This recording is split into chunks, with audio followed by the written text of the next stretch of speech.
Today on General Hospital, Britt learns Cullum is in position and controlling her medication doses, and Willow is determined to fight Michael with everything she has. Emma shows up at the hospital, finds her Aunt Felicia, and relays the message she received from Captain Rousseau in the small French town of Dijon.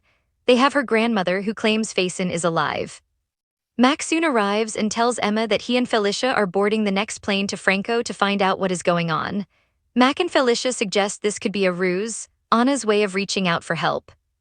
Emma says it was she whom her grandma called, so she's going with them. Felicia and Mac have their concerns about her coming, but she won't stay put and will go with them or on her own. Jason arrives at Dante's office to inform him of Anna's claims to the French police about Faison. Dante makes some calls to the police over there who state they do have Anna in custody.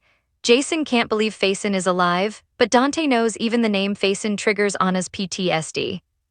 Jason offers to go to France to help her, and Dante says he'll make the arrangements. Jason, however, has to take care of one thing before heading out. Britt is in tears in her room when Cullum shows up at her door. He tells her he has her meds, that they'll be kept in the lab at Windermere, and that's the only place she'll have access to them.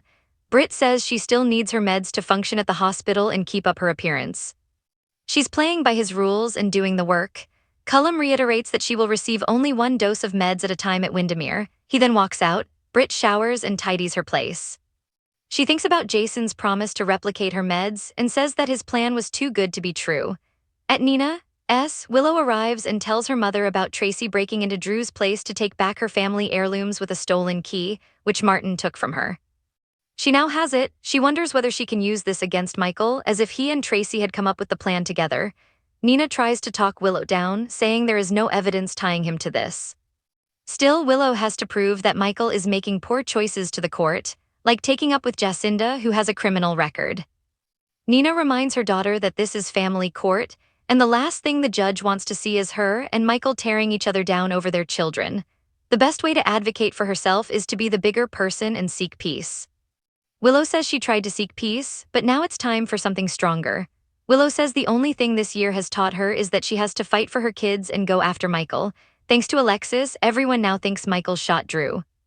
Diane and Michael head to Turner's office and are surprised when Molly and Nathan, not Turner, come to do the questioning. Molly explains she's only questioning him and will not be involved in the case if it moves forward, given the obvious conflict of interest. After conferring with Michael, Diane sees this as a gift, as Molly won't be going for the jugular. Eventually, Molly asks Michael to walk them through the night of the shooting.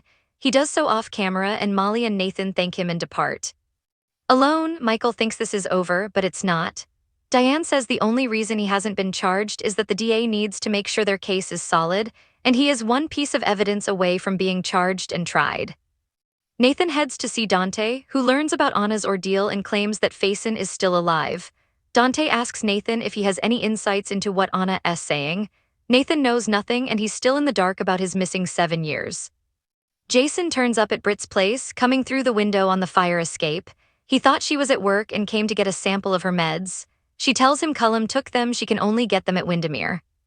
Britt says she's trapped, it's over, but Jason promises her that he'll make this okay. Justine shows up at Sonny's and he's surprised to see her. She says her office is questioning Michael and she wants to clarify her role in it. She is surprised to learn that Sonny has adopted one of the rescued dogs, a Pomeranian named Fizz. Sonny takes Fizz to the kitchen so they can speak privately without the dog growling at the DA. Justine tells Sonny she won't be the one to prosecute Michael because of a conflict of interest. They end up in a long-winded philosophical discussion about principles, which Sonny says she has, so he doesn't worry about her faking evidence against someone he loves. Others, though, he wouldn't put it past them. Justine reiterates that if she ever gets the chance, she will take him and his crime empire down. Sonny reminds her of his favorite word, alleged. He thinks this fighting is unnecessary and hopes one day she realizes they have more in common than she knows. She tells him, anything is possible, but don't hold your breath. She heads out. Michael arrives at his dad's and tells him about the meeting and that Diane thinks they're about to charge him. This will give Willow an advantage in their custody hearing, and he must try to compromise with her as he and Rick suggested. At home, Nina reminds Willow that there is no proof Michael shot Drew, and again believes she's going into the visitation hearing in an excellent position. Molly and Nathan stop by Justine's office and fill her in on how the questioning went. Given that Molly can't be impartial, Nathan says there were no new red flags that stood out to him. Justine knows they can't charge Michael without physical, solid evidence and puts Nathan in charge of finding any. Back at Nina's, Willow is alone and becomes fixated on Tracy's stolen key. At the hospital, Mac calls Dante to let him know that he, Felicia, and Emma are headed to France. He also lets Emma and Felicia know that the police are planning to transfer Anna to a mental facility there, which Felicia says they can't let happen. In Dante's office, Jason tells Dante he can't get into it, but he can't go to France as he's needed here. Cullum stops by Britt's place again as she's about to head to work. He says she made a strong argument about keeping up appearances, pulls out a syringe, and says consider it a gesture of goodwill. However, he insists on administering it, refusing to let her touch the meds. On the next General Hospital, Nathan tells Nina that he has feelings for Lulu. Anna begs Felicia to get her out so she can stop him. For more spoilers for Wednesday, February 4, check here.